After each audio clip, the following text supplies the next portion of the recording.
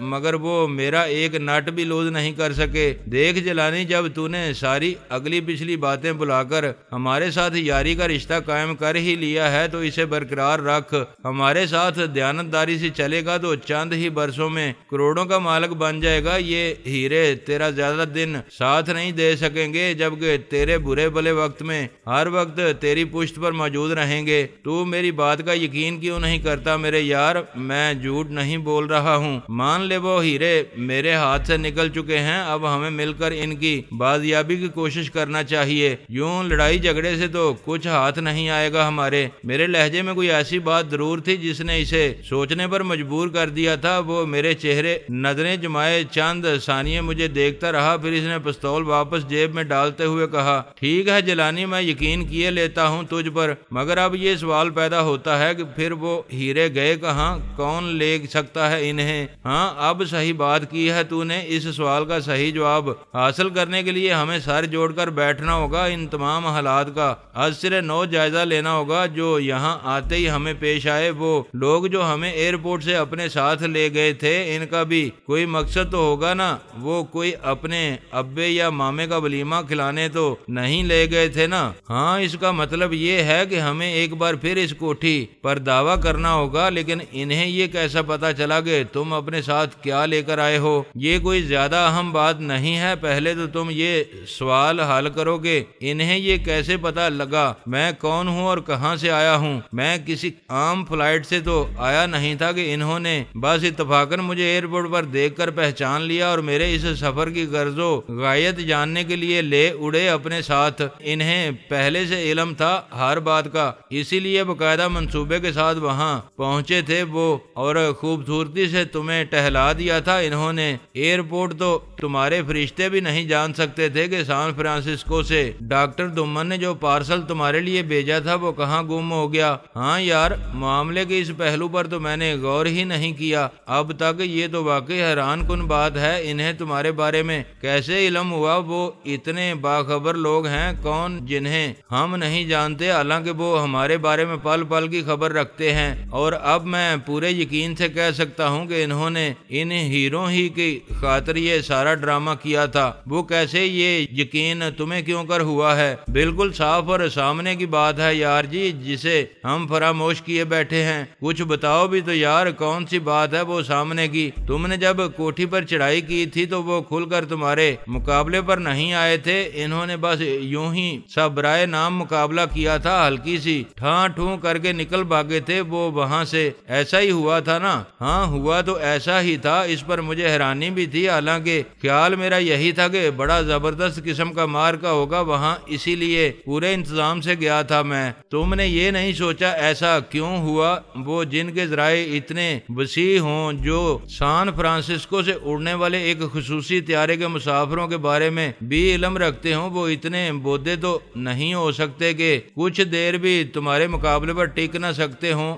اس کی ایک ہی وجہ سمجھ میں آتی ہے بس۔ وہ کیا سمجھے ہو تم اس بات سے؟ یہ کہ جس مقصد کے لیے انہوں نے یہ ساری تگودو کی تھی وہ اسے حاصل کر چکے تھے، اسی لیے انہوں نے تمہیں ہم تک پہنچنے سے روکنے کی کوشش نہیں کی۔ ہیرے حاصل کرنے کے بعد تو ہم ان کی جان کا عذاب ہی تھے نا، اس عذاب سے انہیں چھٹکارا تو پانا ہی تھا کسی نہ کسی طرح، اور تم نے ان کی یہ مشکل حل کر دی تھی۔ اوہ جیلانی، یہ تو بالکل سیدھی سچی بات ہے، اور میں میں اتنی سیدھی سی بات نہیں سمجھ سکا، کیا ہو گیا تھا مجھے؟ وہ الو کے پٹھے تو میری آنکھوں میں دھول جھونک گئے اور میں سمجھ ہی نہیں سکا کچھ۔ چلو اب تو سامنے آ گئی ساری بات، اب ذرا دماغ ٹھنڈا رکھ کر سوچو ہمیں کیا کرنا چاہیے۔ وہ چند لمحے سر جھکا کے سوچتا رہا، پھر بولا رات وہاں اچھا خاصا ہنگامہ کر رہے ہیں ہم، ابھی ایک دو روز تو ادھر کا رخ بھی کرنا مناسب نہ ہوگا۔ فی الحال میں ایک دو آدمی اس کوٹھی کی نگرانی پر مامور کیے دیتا ہوں، حالات معمول پر آنے کے بعد ہم ایک بار پھر دعویٰ بولیں گے وہاں، لیکن یہ ضروری تو نہیں ہے کہ وہ لوگ اسی کوٹھی میں جمے بیٹھے رہیں۔ اگر اس اثناء میں انہوں نے اپنا ٹھکانہ تبدیل کر لیا تو اسی لیے میں وہاں کی نگرانی کرنا چاہتا ہوں، ہمیں اس ڈور کا سرا وہیں سے مل سکتا ہے۔ میرا خیال ہے یہ ٹھیک فیصلہ کیا ہے تم نے۔ اچھا اب تم آرام کرو، میں شام کو آؤں گا تمہارے پاس۔ اگر دل گھبرائے یا کراچی کی سیر کرنا چاہو تو گاڑی گیراج میں کھڑی ہے، نکال لینا، اور کوئی اہم ضرورت ہو تو مجھے فون کر لینا۔ وہ چلا گیا۔ میں نے بڑی خوبصورتی سے اپنی جان چھڑا کر اس کا رخ دوسری سمت پھیر دیا تھا، مگر خود میرا دماغ بری طرح الجھا ہوا تھا۔ وہ فیروز اور خان مجھ سے جس حوالے سے متعارف ہوئے تھے، اس کے پیش نظر میرا دل یہ تسلیم کرنے کو تیار نہ ہوتا تھا کہ ہیرے انہوں نے غائب کیے ہوں گے۔ ادھر شرافت علی بھی مجرم نظر نہیں آتا تھا، سارا کا سارا عمل اس کے حق میں گواہی دے رہا تھا۔ پھر وہ کون تھا جس نے ان پر اپنا تسلط قائم کر لیا تھا؟ ایک ہی بات رہ رہ کے ذہن میں چبھ رہی تھی، یا تو فیروز کی کوٹھی میں میرے سونے کے بعد کسی ملازم نے یہ حرکت کی تھی، یا پھر یہاں شرافت علی کے بنگلے میں کسی کی نیت ڈگمگا گئی تھی۔ کسی سوچ میں گم ہے جناب علی، کیا کوئی اہم مسئلہ درپیش ہے؟ لیزی کی بیدوں بری جلترنگ آواز نے میری سوچوں کے تار کاٹ دیے۔ میں نے نگاہیں اٹھا کر دیکھا، وہ اپنے نازک لبوں کو نہایت دل نشین مسکان سے آراستہ کیے میرے سامنے کھڑی تھی، نیم خوابیدہ نگاہوں سے یوں دیکھ رہی تھی کہ مجھے اپنے خرمن ہوش کو خاکستر ہونے سے بچائے رکھنا مشکل معلوم ہونے لگا تھا۔ میں نے اس کے رخ تاباں سے نظریں چراتے ہوئے کہا، آؤ لیزی بیٹھو، کہاں تھی تم اتنی دیر سے؟ وہ میرے سامنے ایک کرسی پر بیٹھتے ہوئے بولی، میں نے اس لیے ادھر آنا مناسب نہیں سمجھا کہ شاید آپ لوگ کسی اہم مسئلے پر گفتگو کر رہے ہوں تو میری موجودگی آپ کے لیے تکلیف دہ بن جائے گی۔ اوہ کیسی باتیں کرتی ہو تم، کیا کسی کو اپنی زندگی سے یوں بیزار ہوتے دیکھا ہے کبھی؟ میں نے اس کے مقابل بیٹھ کر کہا، یہ تو آپ کی محبت ہے جناب علی جو آپ اس طرح سوچتے ہیں، ورنہ حقیقت یہی ہے کہ دو آدمیوں کی گفتگو کے درمیان کسی تیسرے کو کباب کی ہڈی نہیں بننا چاہیے، لیکن اس کا اطلاق تم پر تو نہیں ہوتا۔ تم سے تو میں کوئی بات چھپا ہی نہیں سکتا، کبھی آپ نہ چھپائیں کوئی بات، مگر دوسرا شخص تو چھپانا چاہے گا نا، اس کے نزدیک تو میری یہ حیثیت نہیں ہے۔ ہاں یہ تم ٹھیک کہتی ہو، وہ شرافت علی شاید تمہارے سامنے کھل کر نہیں بول سکتا، کوئی اہم ہی مسئلہ لے کر آیا تھا وہ، یہ تو میں اسی وقت سمجھ گئی تھی جب وہ آپ کو ساتھ لے کر ادھر آ رہا تھا۔ میں نے اس وقت اچانک یہ فیصلہ کر لیا کہ لیزی کو اس سارے معاملے سے باخبر کر دوں، اس طرح آرتھر کے دل میں دمن کی طرف سے بدگمانی کا پودا لگایا جا سکتا تھا۔ مجھے ان دونوں ہی سے کوئی ہمدردی نہیں تھی، میرے نزدیک تو وہ دونوں ہی خوفناک قسم کے زہریلے سام تھے جن کا سر کچلا جانا بے حد ضروری تھا۔ ایک دشمن کو دوسرے دشمن کے مقابل کھڑا کر کے خود کو تماشائی بنا لینے کا اصول بھی ان یہودیوں ہی کا وضع کرتا تھا۔ میں نے بچپن میں ایک واقعہ پڑھا تھا، کہیں ایک یہودی دکاندار کی دکان میں سانپ نکل آیا، یہودی کا جوان سال بیٹا بندوق لے کر سانپ کو مارنے کے لیے آگے بڑھا ہی تھا کہ یہودی نے اپنے ایک دشمن کو آتے دیکھا، اس نے جلدی سے بیٹے کے ہاتھ سے بندوق چھین لی اور بھاگ کر اپنے دشمن کے پاس جا کے گڑ گڑانے لگا کہ اسے سانپ سے بچا لے۔ دشمن یہودی سے بندوق لے کر اس کی دکان میں گیا اور سانپ کو مار دیا، پھر اس نے بندوق یہودی کو واپس کی اور اسے حقارت سے دیکھتا ہوا آگے بڑھ گیا۔ اس کے جانے کے بعد یہودی کے لڑکے نے اپنے باپ سے کہا، بابا یہ تم نے کیا کیا؟ اس سانپ کو تو میں خود بھی مار سکتا تھا، پھر تم نے ایک دشمن کا احسان کیوں لیا؟ کیسی حقارت سے دیکھتا ہوا گیا ہے وہ۔ یہودی بولا، بیٹے جب دو دشمن موجود ہوں تو ہمیں کوئی خطرہ مول لینے کی کیا ضرورت ہے؟ اب دیکھو نا، وہ موذی سانپ بھی دشمن تھا ہمارا اور وہ شخص بھی دشمن ہی تھا، میں نے ان دونوں کو مقابل کر دیا، اب اس نے سانپ کو مار دیا، یوں ہمارا ایک دشمن ختم ہو گیا۔ اگر وہ ناکام ہو جاتا اور سانپ اسے مار دیتا تب بھی ہمارا ایک دشمن ہی کم ہوتا، ہم دونوں تو محفوظ ہی رہتے نا۔ پھر بھی میں نے بھی انہیں خود انہی کے داؤ سے مارنے کا فیصلہ کر لیا؟ میں نے کہا ہاں لیزی، ایک مسئلے سے دوچار ہو گئے ہیں ہم۔ کسی نے میری اٹیچی سے وہ ہیرے غائب کر دیے ہیں جو ڈاکٹر دومن نے میرے ذریعے یہاں بھیجے تھے۔ شرافت علی اس وقت وہ ہیرے ہی لینے آیا تھا، لیکن میں نے اٹیچی کھولی تو ہیرے اس میں نہیں تھے۔ کیسے ہیرے جناب علی؟ کب لائے تھے آپ وہ ہیرے؟ مجھے تو کچھ خبر نہیں ہے ان کی۔ میں نے حیرت کا اظہار کرتے ہوئے کہا کیا تمہیں خبر نہیں ہے کہ کیا ڈاکٹر دومن نے تمہیں یا مسٹر آرتھر کو ہیروں کے بارے میں کچھ نہیں بتایا؟ مگر یہ کیسے ممکن ہے؟ میں تو سمجھتا تھا کہ تمہیں معلوم ہوگا۔ یہ آپ کیا کہہ رہے ہیں جناب علی؟ ڈاکٹر دومن نے ڈیڈی کو ہیروں کے بارے میں بتایا ہوتا تو انہوں نے جب ہمارے روانہ سے پہلے مجھے آپ کے بارے میں ہر بات صاف صاف بتائی تھی، اسی وقت وہ ان ہیروں کا ذکر بھی ضرور کر دیتے۔ انہوں نے ایسا نہیں کیا، اس کا مطلب یہی ہے کہ ڈاکٹر دومن نے انہیں بھی بے خبر رکھا تھا اس سے۔ او ہو، یہ اچھا نہیں کیا اس نے، اسے ایسا نہیں کرنا چاہیے تھا۔ اس طرح آدمی بے اعتبار ٹھہرتا ہے، اپنوں کی نظروں میں برم جاتا رہتا ہے۔ اس کا میں جانتا ہوتا کہ اس نے ایسا کیا ہے تو تمہیں ضرور آگاہ کر دیتا۔ وہ ہیرے تھے کہاں؟ آپ کے سامان میں تو تھے نہیں۔ سامان تو تھا ہی نہیں آپ کے ساتھ، کچھ بھی تن کے کپڑوں کے سوا اور جیبوں میں رکھ کر لائے نہیں جا سکتے تھے۔ وہ پھر کہاں رکھا تھا آپ نے انہیں؟ میرے پیروں پر جو پلاسٹر چڑھایا گیا تھا اسی میں رکھ دیے گئے تھے وہ ہیرے بھی۔ اوف میرے خدا، اگر کسی کو ذرا بھی شک ہو جاتا تو ہم جیل میں ہوتے اس وقت۔ اس نے خوف سے لرزتے ہوئے ایسے انداز میں کہا جیسے یہ کوئی بڑا ہی خوفناک کام تھا۔ اس کے لیے وہ مجھے یہی تاثر دینا چاہتی تھی اپنے بارے میں، اس طرح وہ یہ سمجھا رہی تھی مجھے کہ اس نے پہلے کبھی ایسا کوئی کام نہیں کیا۔ وہ اب بھی میرے سامنے کھلنے کو تیار نہیں تھی، شاید غیر محسوس طریقے سے آہستہ آہستہ ایک ایک بل کھولنا چاہتی تھی وہ اپنا، تاکہ میں چکنا نہ ہو جاؤں۔ کسی طرح کا شک اور شبہ سر نہ ابھارنے لگے میرے ذہن میں اس کی طرف سے۔ میرا اپنا بھی یہی خیال تھا، میں بھی اپنا سینہ مکفل ہی رکھنا چاہتا تھا اس کے سامنے۔ مجھے تو خود کو ہر دم پوری طرح پوشیدہ ہی رکھنا تھا اس سے۔ اس کے اور اس کی پوری قوم کے عزائم مجھ پر عیاں تھے اور میری جیت اسی میں تھی کہ میرے کسی ارادے کی ہوا بھی اسے نہ لگ سکے۔ میں نے پرتاسف انداز میں کہا یہ بہت